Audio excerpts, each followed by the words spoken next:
Welcome back to WCSEP News with Jamie Miller and Kaylin Shum. What's the featured story today, Kaylin? Do you ever wonder how public officials protect their citizens during a disaster, Jamie? Yeah, I do wonder that. Get the answer from our ace field reporters, Gabriella Chelso and Erica Dara. Let's head over to them to see what's happening. We are here with Lieutenant Robert Doty, but before we start our interview, we're going to learn a little bit about the quaint town of Medford. Medford is a quaint township located in the heart of south-central New Jersey. Its 28,000 residents enjoy great schools, fantastic neighborhoods, and a historic main street lined with many unique shops and restaurants. Medford almost never experiences tornadoes or earthquakes, and never has been subjected to volcanic eruptions. However, severe thunderstorms, hurricanes, flooding, and snowstorms have affected the area in the past. The Medford Office of Emergency Management handles these natural disasters and keeps the residents safe. Now tell us, what exactly do you do as the emergency manager of Medford? Well, as the emergency manager, I have the overall responsibility for planning and preparation for large disasters such as wildfires or floods. The Office of Emergency Management is also responsible for approximately 48 dams in town. We have to make sure that their emergency action plans are up to date and filed with the office. I'm also responsible for updating the annual the emergency operations plan and our hazard mitigation plan with Burlington County's Office of Emergency Management. I'm also responsible for monitoring weather for severe storms and events, and then alerting our community partners so they can begin to plan and prepare for the event. What is the most extreme emergency that affects Medford the most? Medford's events would include weather emergencies, probably as a primary. These would be events such as flooding, wind events, hurricanes, and nor'easters. Hold on. It seems like we have breaking news back at the news desk. We're going to go back to Jamie and Kaylin and hopefully finish this interview later. Kaylin, we have breaking news. Really, Jamie? What is it? Let's head over to the weather station where our chief meteorologist, Sophie Murardi, will explain it all to us. I'm here. Oh, sorry about that, guys. There was a crowd of crazy fans outside who went running as soon as the snow got heavier. They even knocked down the 11 p.m. meteorologist. I had to help her to the station doctor. Anyways, let's see what's happening in the breaking news in the Weather Center. The low pressure system we thought would turn out to sea instead took an unexpected turn toward the coast. Air around a low in the northern hemisphere circulates counterclockwise. As you can see from this map, cold air is pressing in from the west, and the flow of air is bringing in moisture from the ocean. This creates the perfect situation for a nor'easter with lots of snow. Now let's talk about the expected snowfall.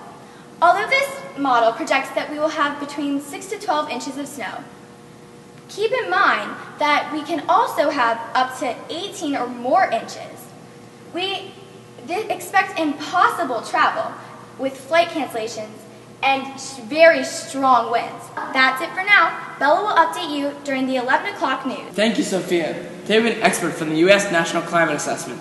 Her name is Dr. Alessi. Maybe she can explain climate and weather and shed some light on the snow nor'easter we're having today. Thank you for having me, Kaylin and Jamie. I'm so excited to be on the show today. My team and I have spent many years researching how climate change is going to affect the globe, but specifically the Northeast and New Jersey. What have you determined in your studies? In my studies, we have determined how we are going to have heavier precipitation events in the future. What does this mean for the general population? What it means is that we need to educate ourselves about climate change. For example, knowing the difference between climate and weather. So, what is the difference between weather and climate? Well, Hold that thought, Dr. Alessi. We're going to take a commercial break and come back to you in 30 seconds. How can global warming be happening when it's so cold outside? Mom? First of all, we don't call it global warming in this house. We call it climate change. Second of all, don't you know the difference between weather and climate? No, I don't. Well, weather varies. One day it could be hot, next day it could be freezing cold. But climate that's the average of weather over a long period of time.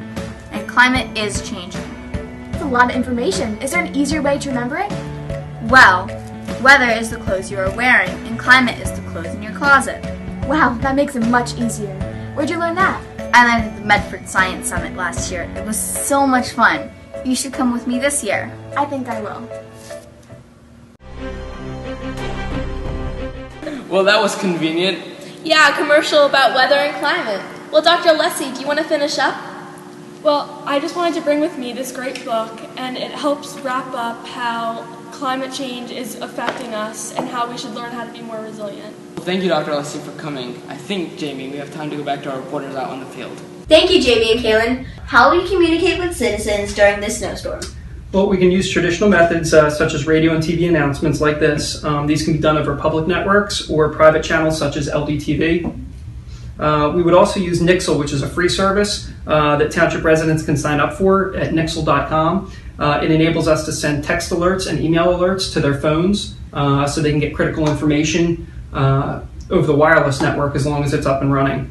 The other thing, we would also use all avenues of social media. You have critical facilities such as firehouses, police stations, schools, and shelter locations in safe and accessible areas during storms like this one. Yes. Our primary shelter is located at one of our elementary schools that has a backup generator, and we work in conjunction with the school district to ensure that that area is plowed and cleared if it's a snowstorm, or that the school's opened up and available. In the event of an absolute emergency where we had to open up, we have a fire department access key that provides us access to the school, and we can open the school up and begin preparations as a shelter. Thank you, Lieutenant Dovey. Now let's send it over to Riley and Daniel with the police chief. Thanks, Gabby and Erica. We're here today with Police Chief Meter of the Medford Police Department. We're here to ask him a few questions today about the nor'easter we're having. How do you coordinate with the Office of Emergency Management? Well, the Police Department and the Office of Emergency Management work hand in hand with one another. As we prepare for a storm like this, we meet regularly. We'll meet 2-3 times a day coming up to the storm to get weather updates, to see what the needs of our citizens are going to be. Are we going to need to open up a shelter? What type of resources are we going to need?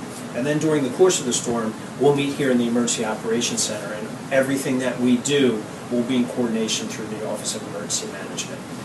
If the Emergency Management Director determines that he needs to declare a state of emergency, that then gives me some authority that otherwise I wouldn't have. But we'll do that all here in the Emergency Operations Center at the Police Department. Are there any responsibilities that only the police force can handle? Yes, there are a number of responsibilities that only we can do. Even in a state of emergency or a nor'easter, we're the only ones who can do any type of law enforcement duties. Response to burglaries, response to any type of criminal activity, things along those lines. We are also, by law, the only people that can direct traffic. While there may be fire department and personnel that can block roads, we're the only ones that can go out there and direct traffic.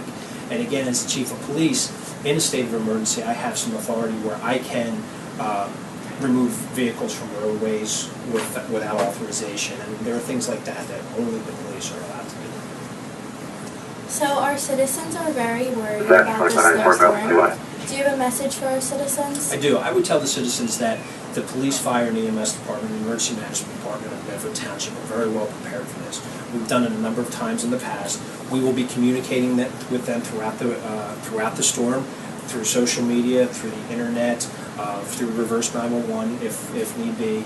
But we're prepared for this. I would also ask that residents stay inside. Don't come out if you don't need to. Let the people that need to be out here use the roads to do what they need to do. Give us the time to clear the roads, and we'll get through this like we do every storm. Thank you, Chief Meter. Now to Jamie and Kaylin. That's only if the storm hasn't blown them away. Where is everyone? Guess I came a little early for the 11 o'clock show. It's crazy out there. Stay home and stay safe. I'll see you guys at 11.